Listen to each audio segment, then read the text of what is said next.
Hey everybody, it's Andy Barrar, aka Handy Andy from handyandymedia.com. I'm the internet DIY tech guy, but lately I've also been a fitness guy, and today I'm doing a review for Best Buy's blog on the Fitbit Luxe. In this review, we're going to take a look at the design of the Fitbit Luxe. We'll talk about navigating it off your wrist and also the syncing onto your phone. We'll discuss both the fitness data that it tracks and also the sleep data. And then I'll end off with my final thoughts. So without further ado, cue in that intro.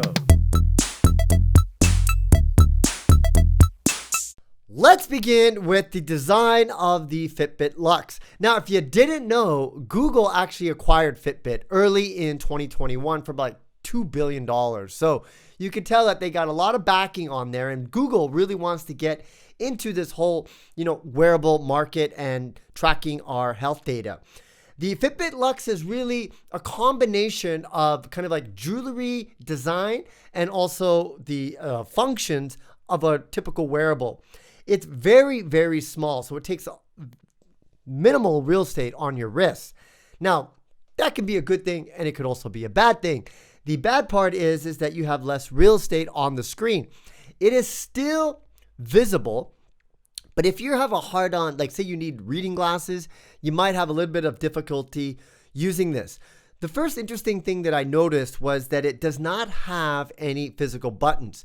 To activate it, there's really two ways. You flick your wrist as if you're looking for the time, and the built-in accelerometer detects that, and then it will put the display on. The other way is just by double tapping onto the screen, and then it would activate it and give you the time. From there, you can just swipe either left or right, up and down to get to the various types of controls that you want. Now, typically for me, I was going straight into the exercise, and then I would start and stop it, and that's it. Here's the thing about the design. It's really small. It takes a while to get used to, okay? The first time that you use this, it's going to be kind of frustrating, but muscle memory. After a while, you kind of get used to it. You understand just how many times you have to tap it to get it to operate. From there, the navigations start to get a little bit intuitive because you start to understand where all the different settings are. And if you're like me, you're typically going to the same ones, which was the exercising. Now, here's an interesting thing that I was happy to see on the Fitbit Luxe. So you get a wearable, right? And you're like, okay, I'm going to start tracking all my runs or my walks. And then you start it, and maybe you forget to end it. Well, they actually has a feature called Smart Track because they finally realized that we are the weakest link when it comes to, gathering data because we forget to start or we forget to stop. With Smart Track, it actually automatically will detect. If I'm going for a walk, it will actually detect that I'm going for a walk and start collecting that data.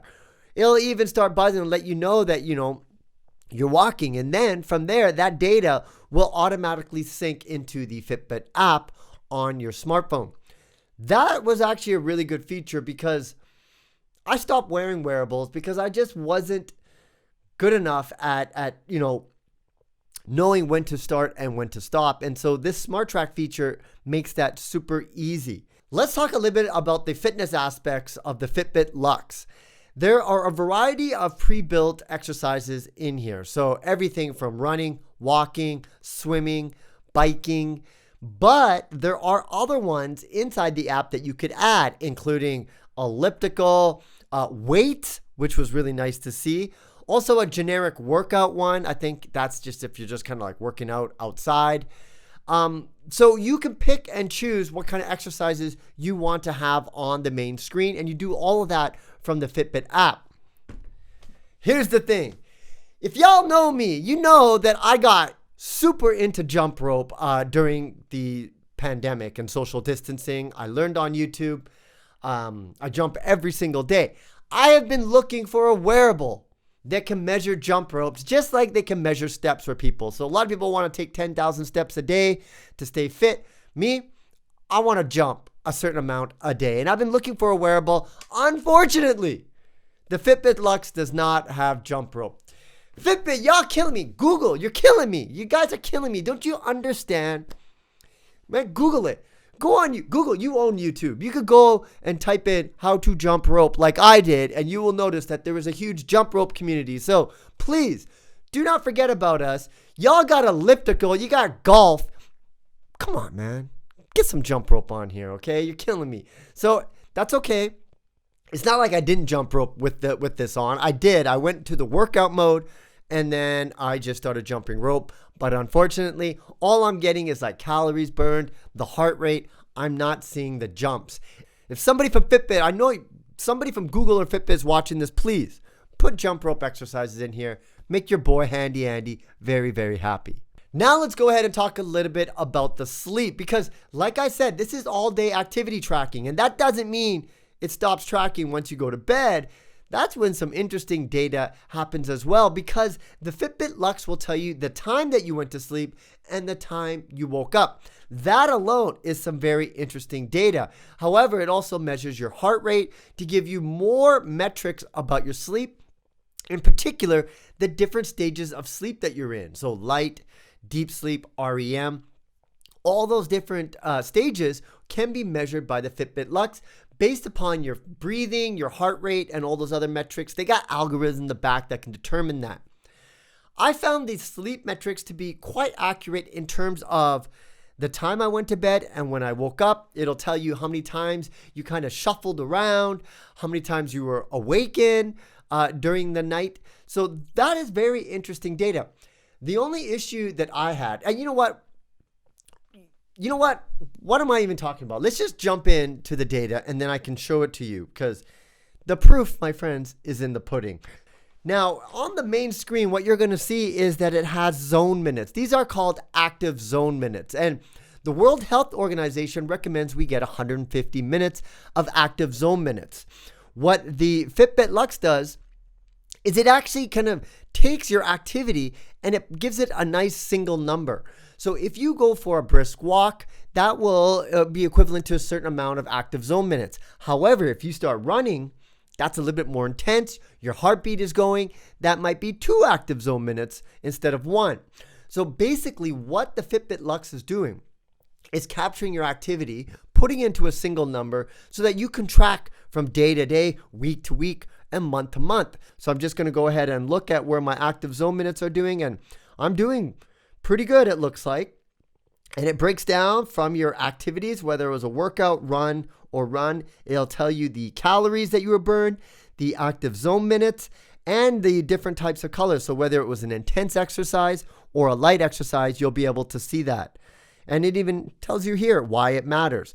But let's back out of here. And I just want to first of all go, oh, look at this sleep. You did it, 8 hours and 15 minutes. That's a lot of sleep. But folks, Handy Andy's been napping. Let's go ahead and take it, because I had a nap before I'm doing this video. If you're wondering why I'm so awake, I was up at 4 a.m. today, so I had to take a nap post-workout, post-breakfast. So let's go ahead. Okay, first of all, let's look at last night, okay? I went to sleep at 9:54 and I woke up at 5:16. I did not have a really good sleep last night. I was up all the time, tossing and turning. And look, the data shows that.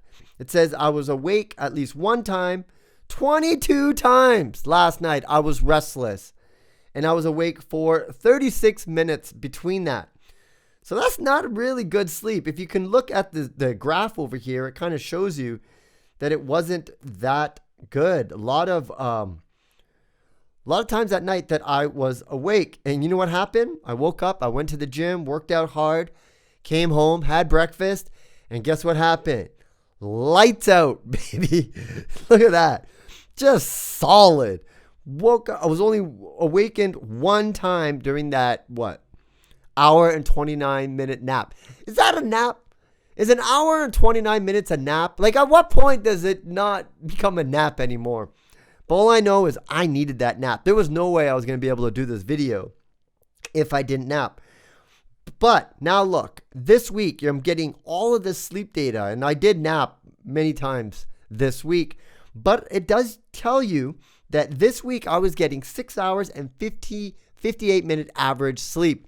That's almost 7 hours. That's 2 minutes short of 7 hours. So I'm doing good. However, you can see just from the data that even though might get that sleep at night, I compensate for taking naps in the day. One of the benefits of working from home, I must say.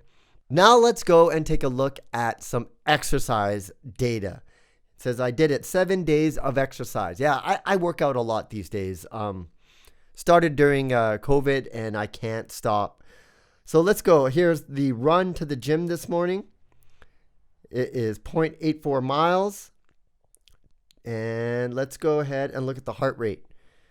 So you can see, wow, look at that. See, folks, this is beast mode. This is when you are like basically just like wake up, out the door and start running. And you can see that it goes over there. I'm just going to go ahead and back up from here and look at some other stuff. Now, I was talking about the time I jumped rope. Let's see if I can find that data over here. Okay, so let's go look at the data of when I was jumping rope. I jumped for about 23 minutes. You can see 6 minutes in peak cardio, 14 minutes of cardio, 1 minute of fat burn, and 2 minutes below the zone. So this is pretty good data. During this jump rope workout, my average heartbeat was 146. So that's a really good kind of cardio zone. Max at 177. Jumped for about 23 minutes and 36 minutes. And let's go look at the energy. During that 23 minutes, burned 241 calories. That's pretty good. Imagine doing that for an hour. That's a lot. Now we'll take a look at the impact. Look, here's what I was talking about, the steps. See, every time I jump, the Fitbit Luxe thinks it's steps. So it says that workout was almost 3,000 steps, which is actually 3,000 jumps. Burned a total of 241 calories, and it contributed to 41 out of the 80 active zone minutes. So that's quite a bit. If you like data, you're going to love what the Fitbit Luxe provides you, because it just does not stop. It just got so much data. Look at this. Just going down through all this fitness. You could tell that I have been quite active ever since I put this on my wrist. Now, I'm just going to go and look at some other stuff. You can set your weight goals. You can even log in when you drink water. I'm not sure I'm about that feature, but you can do that. There's also, you can track your mindfulness. I never did that, folks. I'm not there yet. And you can even log in about how you're feeling for your stress management. So, a ton of data inside the Fitbit Luxe. Here's the thing I want you to know. I mentioned in the beginning that the screen is kind of small, and I tried to get used to it. You know, I can navigate it. I know how to start and stop. One thing I noticed was I didn't like looking at the data on the Luxe itself. It can show you your heart rate. You can look at your data after post-workout. For me, the way that I was operating this is I would just start workouts. I would just wear it. 5 days battery life, so that's another great thing. But I would just sync it, and in the morning when I'm drinking my coffee, then I would look at the data, say my sleep score. I look at the workout that I did the day before I go back into the gym. Because the thing about these wearables is that it kind of gamifies activity, and it gives you that single score. So it's like a video game. It's like video games, where you're just being active and then you get a score, and the next day you're like, oh, I'm going to try to beat that score. Or you're like, oh, I didn't do very good today. Tomorrow I'm going to do better. When you track your weeks, it kind of reminds me of a video game. It's gamification. And if that's the kind of person that you are, where you like data, it motivates you, you don't want to mess your data up, you want to see that, you want to even share the data, you can do that all with the Fitbit Luxe. So in that sense, it's got a lot going for it. It is super small, so it doesn't take much real estate. They have, like I said, this is supposed to be a jewelry design. Mine's all black, so it doesn't really, look like a piece of jewelry, but they have different models that can. So ladies, you can look good in a nice dress, keep your wearable on, you don't have to take it off, and you can still collect that data. So if you're really into fashion, the Fitbit Luxe is something you might want to consider. It's not bulky. It doesn't kind of stick out. It looks like a piece of jewelry. It just looks like a band. Well, I hope you like this review, folks, of the Fitbit Luxe. It is a very tiny wearable, but boy, does it track a lot of data, and it's something that can help you reach all of your fitness goals. If you like this review, please smash that like button, subscribe to this channel, and leave your comments below. If you want any more information about me or my whole foray into jump rope, you can check me out on my website, handyandymedia.com. I actually have a section of the tech that I use to get fit. You'll want to check that out as well on my YouTube channel. Once again, my name is Andy Barrar, Handy Andy, the internet's DIY tech guy from handyandymedia.com, signing out. See you again next time. Bye for now.